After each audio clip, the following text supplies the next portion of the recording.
Bandartila Shah plaza ব্যবসায়ী কল্যাণ সমিতির বার্ষিক সাধারণ সভা ও কার্যকরী পরিষদ গঠন বিদায় সংবর্ধনা।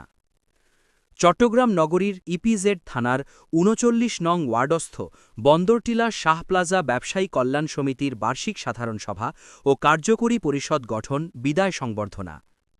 সাবেক সভাপতি মোহাম্মদ মুজিবুর রহমান শারিফির সভাপতিত্বে ও সিনিয়র সদস্য মোহাম্মদ জাহিদের সঞ্চালনায় অনুষ্ঠানে সম্মানিত অতিথি হিসেবে উপস্থিত ছিলেন বিশিষ্ট সমাজসেবক, শিক্ষা সংগঠক ও সমিতির সাবেক প্রতিষ্ঠাতা সাধারণ সম্পাদক মোহাম্মদ শাহজাহান সাজু, বিশিষ্ট সমাজসেবক ও সাবেক অর্থ সম্পাদক মোহাম্মদ আলমগীর, উপদেষ্টা সদস্য আলহাজ মোহাম্মদ লোকমান সওদাগর, বিশিষ্ট সমাজসেবক ও সংগঠক মোহাম্মদ সোলাইমান সওদাগর, সাবেক সাধারণ সম্পাদক মোহাম্মদ ফারুক হোসেন মিঠন, সাবেক অর্থ সম্পাদক মোহাম্মদ হাসান ইমাম মনি, পতেঙ্গা হালিশহর ইলেকট্রনিক ব্যবসায়ী সমিতির সভাপতি মোহাম্মদ জামাল হোসেন, সাবেক সিনিয়র সদস্য মোহাম্মদ মনির হোসেন, মোহাম্মদ হারুন, মোহাম্মদ নুরুদ্দিন প্রমুখ নেতৃবৃন্দ উপস্থিত ছিলেন।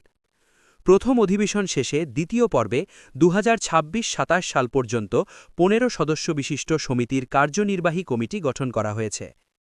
সংবর্ধনা সভায় অতিথিরা বলেন, সমিতির কার্যক্রম আরও গতিশীল করে সাফল্যের সহিত এগিয়ে যাওয়ার জন্য সবাইকে ঐক্যবদ্ধভাবে কাজ করার অনুরোধ জানান।